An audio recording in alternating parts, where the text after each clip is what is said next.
Hi, welcome to Wetpixel Live. My name is Adam Hanlon, I'm the editor of Wetpixel, and we'd like to thank Aquatica very much for sponsoring this episode.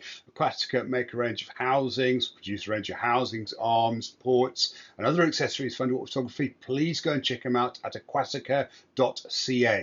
That's aquatica.ca, they're a Canadian company, and hence if you go to aquatica.com, that's not them, so it's aquatica.ca. I'm very happy to be joined by our regular contributor, Alex Mustard. Hi, Alex. Hi, Adam. Nice to be here. You're looking well today, Alex. Oh, thank you very much. Yeah, in the pink of health, I think. Thank you very much. So I thought today, Alex, what we'd talk about was, or what I'd ask you is to tell us some of your top tips for shooting black and white or mono images underwater. So, over to you, sir. Well, I think first of all, black and white photography is very well suited to underwater world. Not only is the underwater world naturally pretty monochromatic a lot of the time, I think black and white also allows us to give our pictures that big contrast boost that cuts through the murkiness of the underwater world. So if there was a type of photography that was designed to help underwater, it probably would be black and white. I think the only reason we're drawn to color is that the underwater world is also colorful as well. Yeah. But I think black and white photography is very well suited to underwater photography. And there are some underwater photographers for whom the majority of their portfolio is black and white. Yeah. And I think their work can be a really great inspiration when you're delving into this genre. It's also why in UPY, we have a black and white category every year, because I think it yields a lot of very, very interesting underwater images. Really diverse in their style. It's not just one type of underwater picture. So I'd encourage anyone to have a look and dig that out. Yeah. I think most of us first sort of have a dabble into black and white photography underwater. When it comes to maybe rescuing a shot or two. We take a picture through a bit too much water. It's a bit murky. We haven't really got any strobe on the subject, and that then someone helpfully looks over at your computer and go, oh, you should try that one in black and white, and suddenly this picture that was a bit of a reject suddenly actually becomes something really, really quite nice. But generally the really stunning standout black and white underwater photos are not rescue jobs. These are photos where the photographer has specifically gone in to shoot a black and white image and has made decisions about subject selection, about composition, about lighting, about the exposure that they're shooting to create the best possible file in which to make a black and white picture. We often refer to this as thinking in black and white. If if you can get your mind into that mode of you're trying to create a black and white image, I think you set yourself up in a much better position to produce a really special final result, rather than simply going through what you've already shot and taking black and white. Now, if, like me, you're not able to travel much at the moment, it is a great time to revisit that old portfolio and see if you can spot images that probably would convert very nicely to black and white. But next time you're in the ocean or in the water, it's a really good opportunity to try and switch your mind into black and white mode. And something that I do, and I encourage people to try on workshops, is to switch your camera's picture style, picture mode, it's called different things on different cameras, into a monochromatic or black and white mode. If you are able to tweak it, I'd add a bit of contrast to it as well. When you going through the settings, most cameras allow you to tweak those picture modes. And that means that if you're using a mirrorless camera, your screen on the back will be in black and white, and that can really help you guide your compositions. If you're using an SLR, when you take a picture, your image review will be in black and white. And those things, I think, can really help you create good black and white pictures. It's part of that process of converting your thinking into black and white. So those are things that can really get you going well. I think the mindset, I think this is absolutely, is the great black and white photography occasionally is a result of fortuitous circumstances. But most of the time actually is this people have made a creative decision when they've left the surface to say, right, I'm going to shoot this picture in black and white, or I'm going to shoot in black and white, and have gone out to find scenes, subjects that actually will make great black and white subjects, which often is not the same possibly as might make great color subjects. So maybe that would be a good place to go, Alex. What sort of subjects do you think really lend themselves, or what should we be looking for in a subject that will really lend itself to black and white? Well, I think when you remove color from a picture, Yeah, the eye is driven much more to other factors: the shape, the form, the shadows, the texture, those elements of a subject. So if you are looking for subject matter that has interesting form and shape, that has interesting texture, interesting mixture of detail and shadow, yeah, those are all elements that are going to create an interesting black and white picture. yeah, And part of that comes from the subject, and part of that comes from how the light is falling on the subject. yeah, And for example, if I hold my hand up here, you can see all the texture on my hand. If I was in color, you wouldn't notice all the lines on my hand. The yeah, same as if I can't make easily a strong shadow, but the deep shadows between my arms become very noticeable in black and white. So yeah, we're looking as photographers to exploit those shadows, those textures, those things that are interesting to us. And so, for me, it's not about any particular type of subject that suits black and white. It's about looking at the subject you want to photograph and finding the angle that maybe creates a really interesting shape, that creates strong shadows coming towards the camera. And this often comes from the way the light is interacting with the subject. yeah, And so, generally, underwater photographers, when we shoot with flash, our flashes are behind our camera, going onto the subject and lighting the front of the subject so that the camera sees a lit subject matter facing towards the camera. mm, When we are shooting black and white, it's often better to just use the available light underwater, maybe with a kiss of flash, mm, and to position that available light so it's coming at least across the subject, or yeah, maybe even from behind the subject, so that the shadows are extending towards the camera, because those will become black in the final image, will be dark and will yeah, be interesting. So, yeah, rather than it being any specific subject, obviously you want subject matter that's got strong shape to it. So yeah, wrecks are great because you've got lots of strong man-made structures.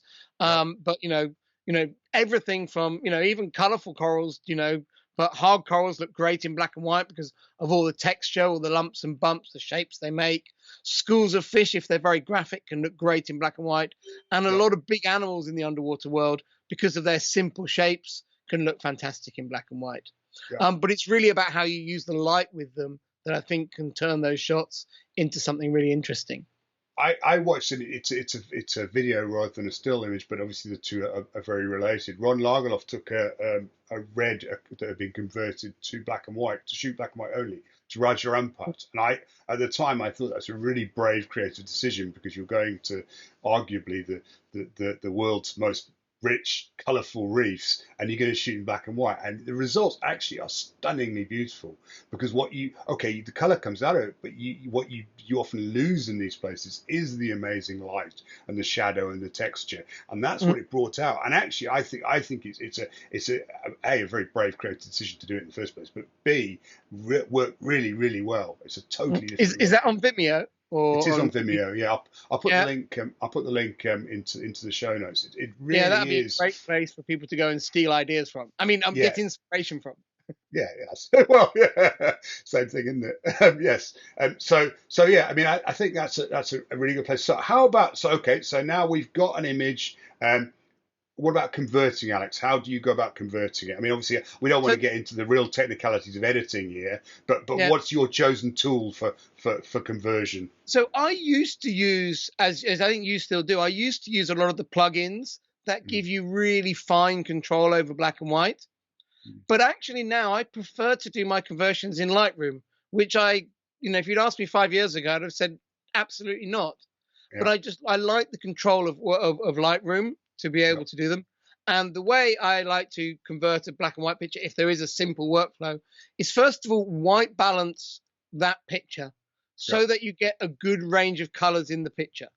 yeah. Um, because what you need is you need the different Tonal. because the you need the different elements of your picture to have slightly different colors. If your picture is all just shades of blue, Yeah, you don't have any real ability to tweak which bits go light and which bits go dark in a process picture. If you white balance that picture, so some bits are kind of browny, some bits are greeny, some bits are bluey, you've got more tones which you can differentially affect in the white balance conversion. So white balance first to get different colors in the picture. If you decide that you want your water to be very bright in the picture, I would suggest white balancing on the water, because that will make the water very, very light. If you want the water to be dark on the picture, maybe white balance somewhere else. If you're not sure, white balance on a foreground subject. And then go down to what was the HSL menu, the hue, luminance, saturation menu in Lightroom. And there you've got the different, in black and white mode, you've got the different colors, which you can then make lighter or darker in the black and white mix. And so you can either do that by moving the sliders, or you can do that by clicking on the image on the areas you want darker and darker and lighter, and moving the mouse or moving your tracker pad up and down, and they will get darker and lighter. What I typically start by doing is clicking on the image and going, right, I want that background lighter or darker, and do that. And then I want the foreground lighter and darker, and do that with clicking on the image. And then I actually go over to the sliders and probably move them further. Because actually, for a lot of black and white processing underwater pictures, this is the one time you can be heavy-handed.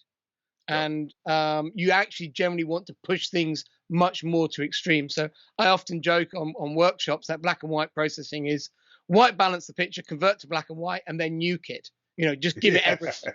And that often works very well in underwater pictures. So once I've got that black and white mix optimized, I then go back up to the main basic menu, and I then give it loads of contrast, loads of clarity, maybe some dehaze, quite often quite a bit of texture, depends on the picture, but lots of each. You know, big, you know, normally I'm saying to people, much less with the sliders, black and white, lots with the sliders. And I actually am very happy with that look.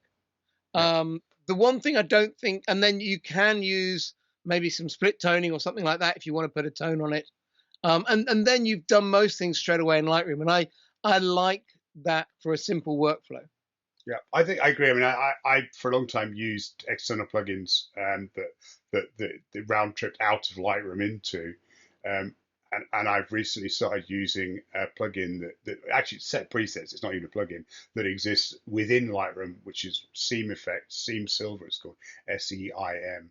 And what I like about it is it allows me to very rapidly go through a series of looks. And okay, they're prepackaged. You know, I don't have ultimate creative control of how they look, but it allows me to very rapidly go through a series of particular looks and try and gauge which one I like. Now there is within the presets, there are options of controlling various parts of the process as well. But again, because it's within Lightroom, you know, if I don't like it, I press reset and start again, which is just working on a non-destructive raw file just makes it so productive to me.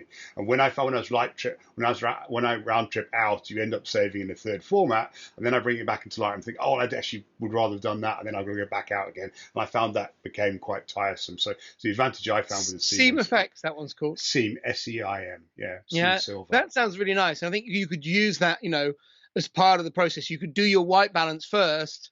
Maybe do some tweaking in the channels in the black and white mix, and then go across and use Seam Effects to actually do your contrast and overall adjustments.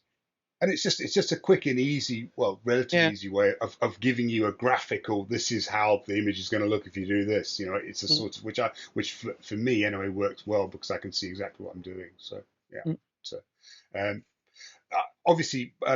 Black and white conversions is a huge topic. If you want to get really into it, go ask Erin Quigley. Got a huge variety of information, tutorials over there about it, and she's the acknowledged expert on this. So I don't think we want to get completely into that, but brilliant. So I'm sure if you search on Alex's website under black and white or mono, I think either will bring mono. You might bring up some. Underwater subject. I would say monochrome would probably be safer than, but black and white, all one word, I think, or I mean, all in just the whole expression, I think would bring up a lot of black and white images for sure. Fantastic. It's one thing I've noticed actually, social media or particularly Instagram, I don't see a lot of black and white, and it's interesting. I don't know whether they don't do very well on social media. It's an interesting point to know. An aside. I think it's an interesting observation. I do think that Instagram in particular, in every genre of photography, is biased towards very specific types of images. Yeah. And I would generally suggest that Instagram winning images are not necessarily winning images away from Instagram. So I wouldn't let those things guide your portfolios too much. But it is always really nice to have a picture that goes down well on social media. Of course, yeah. Wonderful. So thank you very much, Alex. And thanks again to our sponsor, Aquatica, for sponsoring this episode. We really appreciate the support. Thank you all for watching. Please feel free to add any comments or suggestions about black and white mono processing or imaging in the comment section, and drop us a like if you enjoyed it. Thank you very much. I look forward to seeing you again soon.